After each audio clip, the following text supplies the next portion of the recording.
Hello students, ये video है political science BA first year जो बैक के स्टूडेंट हैं उनके लिए, जिनकी जो है बैक आई हुई है।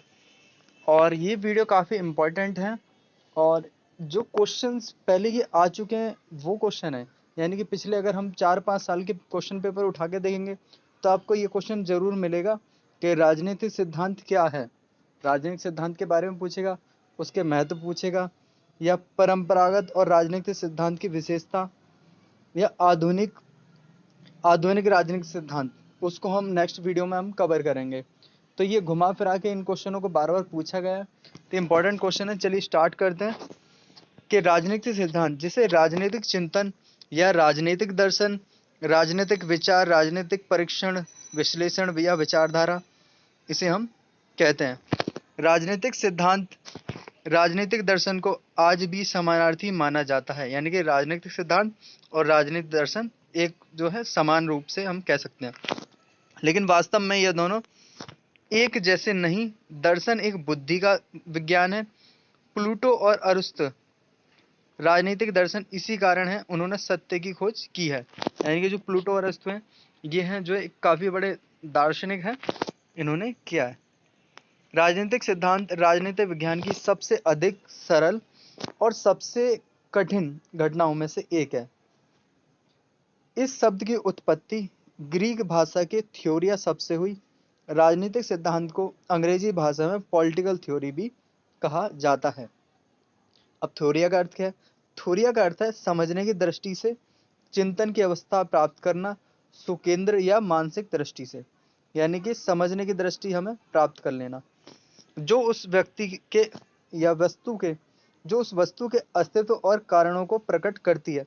अर्थात एक मानसिक दृष्टि एक वस्तु के अस्तित्व और उसके कारणों को प्रकट करती है, यानी कि किसी चीज़ के बारे में हमारी जो सोच है वो अलग अलग हो सकती है, और उसको प्रकट करना ही एक तरह से हम कहेंगे राजनीतिक सिद्धांत। केवल वर्ण या किसी लक्ष्य के बारे में कोई विचार या सुझाव देना ही सिद्धांत नहीं है। सिर्फ विचार और सुझाव देना ही सिद्धांत नहीं है, सिद्धांत के अंदर बहुत सारी चीजें आती हैं। सरल भाषा में सिद्धांत शब्द का प्रयोग हमेशा ही किसी परिघटना की व्याख्या करने के प्रयास के रूप में किया जाता है। सिद्धांत को व्यापक अर्थ में प्रयोग करते समय तथ्य और मूलों दोनों को शामिल किया जाता है, यानी कि सिद्धांत को हम जो है अलग अलग चीज़ों के हिसाब से इस्तेमाल करते हैं। इसका मतलब सिर्फ कोई विचारधारा नहीं है। आधुनिक अर्थ में राजनीतिक सिद्धांत के अंतर्गत वे सभी गतिविधियां आती हैं जो सत्ता के लिए संघर्ष से संबंधित है। मतलब ये हुआ कि राजनीतिक सिद्धांत को हम कह सकते हैं जो सत्ता पाने के लिए, सत्ता हथियाने के लिए जो भी सारे काम है, जो भी संघर्ष किए जाते हैं, उनको हम राजनीतिक सिद्धांत कहते हैं। अब बात करते हैं परंपरागत राजनीतिक सिद्धांत क्या है, यानी कि जिनकी जो पीढ़ी दर पीढ़ी चले जा रहे हैं उनको हम कहते हैं परंपरागत राजनीतिक सिद्धांत। प्लूटो व अरिस्टो से लेकर व्यवहारवादी क्रांति की शुरुआत होने तक का समय परंपरागत राजनीतिक सिद्धांत है, यानी कि प्लूटो और अरिस्टो के जो समय था उस समय के बाद व्यवहारवादी क्रांति तक की जो शुरुआत हुई, उस सारे समूह को हम परंपरागत राजनीतिक सिद्धांत कहा। परंपरागत राजनीतिक सिद्धांत में व्यवहारवादी क्रांति से पूर्व प्रचलित विचार सामग्री, राजनीतिक संस्थाओं के अध्ययन और विचारधारा, राजनीतिक विश्लेषण को शामिल किया। परंपरागत राजनीतिक सिद्धांत के विकास में प्लूटो, अरस्तु, कार्ल मार्क्स, मैग्निस आदि जो है ये विचारकों का बहुत ही बड़ा योगदान है।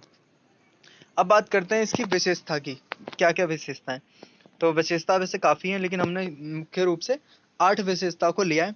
नंबर 1 मूल्य सापेक्ष, नंबर 2 समस्याओं का समाधान करने का प्रयास, नंबर 3 वर्णनात्मक अध्ययन, नंबर 4 दर्शन, धर्म और नीतिशास्त्र का प्रभाव, नंबर 5 निगमनात्मक अध्ययन, नंबर 6 कानूनी औपचारिक संस्थात्मक अध्ययन, नंबर 7 अवधारणात्मक अध्ययन, नंबर 8 अधुनाशक अध्ययन। तो 8 हम सिद्धांतों को जो है या विशेषताओं को हम अब डिटेल में पढ़ेंगे। तो पहला मूल्य सापेक्ष।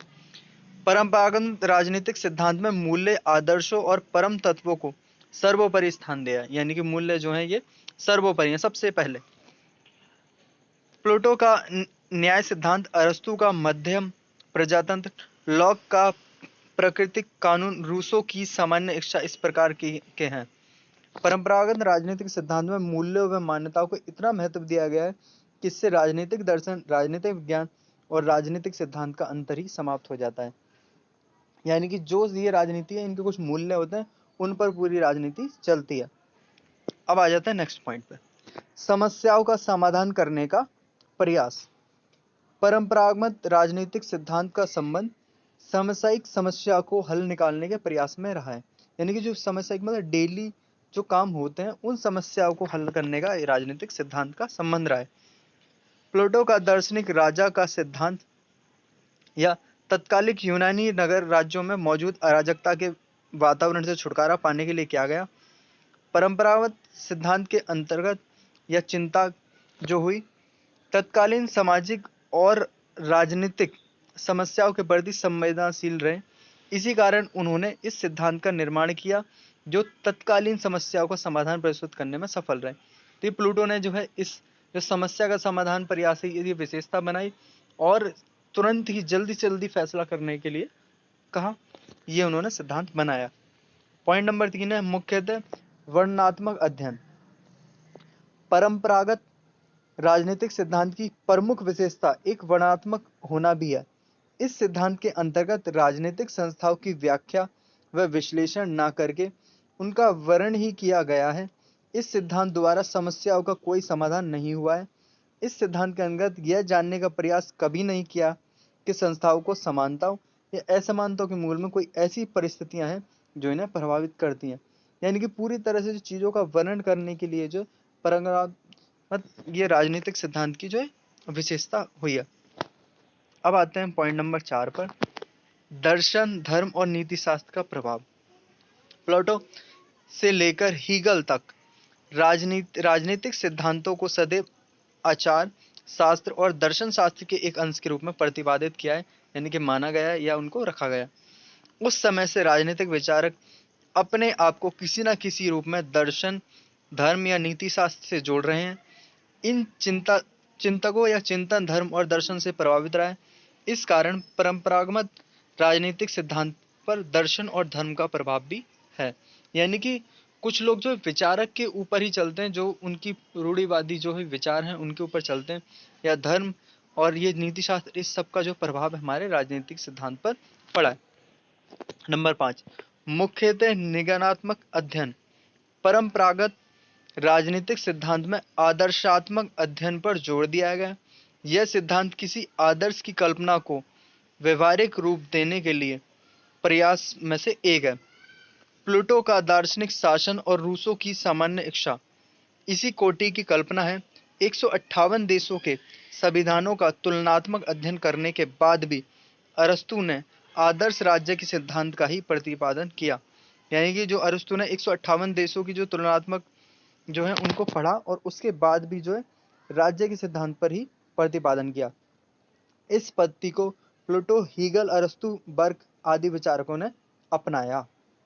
नेक्स्ट पॉइंट है हमारा 6, मुख्यतः कानूनी, औपचारिक और संस्थात्मक अध्ययन। परंपरागत राजनीतिक सिद्धांत मुख्यतः औपचारिक संस्थाओं या विधियों, संविधान द्वारा निर्मित औपचारिक संस्थाओं तक ही सीमित रहा। इन सिद्धांतों के विचारकों ने केवल औपचारिक सिद्धांत संस्थाओं का वर्णन व अध्ययन किया, बाहर जाकर उनके व्यवहार का अध्ययन का परीक्षण नहीं किया। यानी कि ये जो कानूनी रूप से या औपचारिक रूप से ही नॉर्मल संविधान का जो औपचारिक रूप से संस्थात्मक सीमित रूप से इन्होंने काम किया, इन्होंने बाहर जाकर कोई परीक्षण नहीं किया। पॉइंट नंबर 7 है अवधारणात्मक अध्ययन।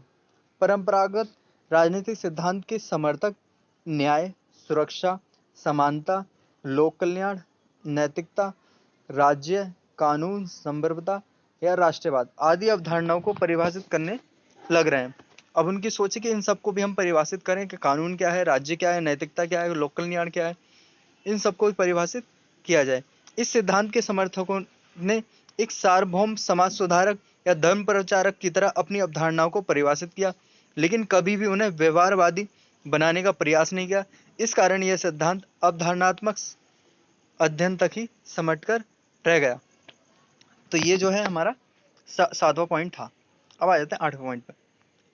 8वां है अधि अनुशात्मक अध्ययन। परंपरागत राजनीतिक सिद्धांत में राजनीतिक विचारों ने मानव जीवन के सभी चिंतात्मक पहलुओं का अध्ययन किया। इसी कारण इन विचारकों ने सिद्धांतों को किसी विशेष से जोड़ असंभव है। प्लूटो, अरिस्टो, रूसो, मार्क्स, ये विचारक जो हैं, इनके दृष्टिकोण समाज विज्ञान के सभी विषयों तथा विज्ञान से रहा। इस कारण परंपरागत राजनीतिक दृष्टिकोण अधिक अनुशासित और अध्ययन का परिणाम है।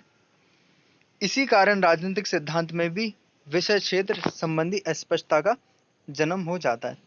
अब इन सब ओवरऑल हम इस पूरे पॉइंटों की बात करें, उपयुक्त विवेचना के बाद कहा जा सकता है कि परंपरागत राजनीतिक सिद्धांत आदर्शों, दार्शनिकों और इतिहासवाद पर रहा है। यानी कि जो भी हमारे परंपरागत जो राजनीतिक हैं वो आदर्शों पर, कुछ आदर्श जो हमने बनाए वो दार्शनिक और इतिहास पर रहा है। इस सिद्धांत पर दर्शन, नीतिशास्त्र का अधिक प्रभाव रहा है। व्यक्तिनिष्ठ होने के कारण परंपरागत राजनीतिक सिद्धांतों में विविधता, अस्पष्टता और परस्पर तुलना का अभाव पाया गया है या पाया जाता है। मूल्यों पर आधारित होने के कारण ये व्यवहारवादी विचारों की आलोचना का केंद्र है या बन गया है। आधुनिक राजनीतिक सिद्धांत भी परंपरागत राजनीतिक सिद्धांत की तरह मूल्य सापेक्ष पर माना जाता है और अनुभाविक आधुनिक राज्य सिद्धांत का कट्टर विरोधी होने के बावजूद भी यह परम तत्वों, शाश्वत सत्यों व संपूर्ण विचारों को समेटे हुए प्लूटो, अस्तु, हॉब्स जैसे द्वारा प्रतिपादित राजनीतिक सिद्धांत आज भी महत्वपूर्ण है और स्वतंत्रता, समानता, न्याय, संप्रभुता, राष्ट्रपिता या कानून आदि अवधारणाएं आज भी राजनीतिक विधान के अध्याय में महत्वपूर्ण बनाए हुए हैं। तो स्टूडेंट्स, ये हमारा आंसर यहाँ खत्म होता है। आप इसको थोड़ा सा और बड़ा लिख सकते हैं। ये क्वेश्चन था आपका, राजनीतिक सिद्धांत क्या है, परंपरागत राजनीतिक सिद्धांत की विशेषता बताइए। ये एग्जाम के लिए काफी इंपॉर्टेंट क्वेश्चन है, पिछले 5-6 सालों में आया है। तो इस क्वेश्चन को जो है ज़्यादा से ज़्यादा शेयर करें और वीडियो को ज़्यादा से ज़्यादा लाइक करें एंड चैनल को सब्सक्राइब करें। And thanks for watching this video.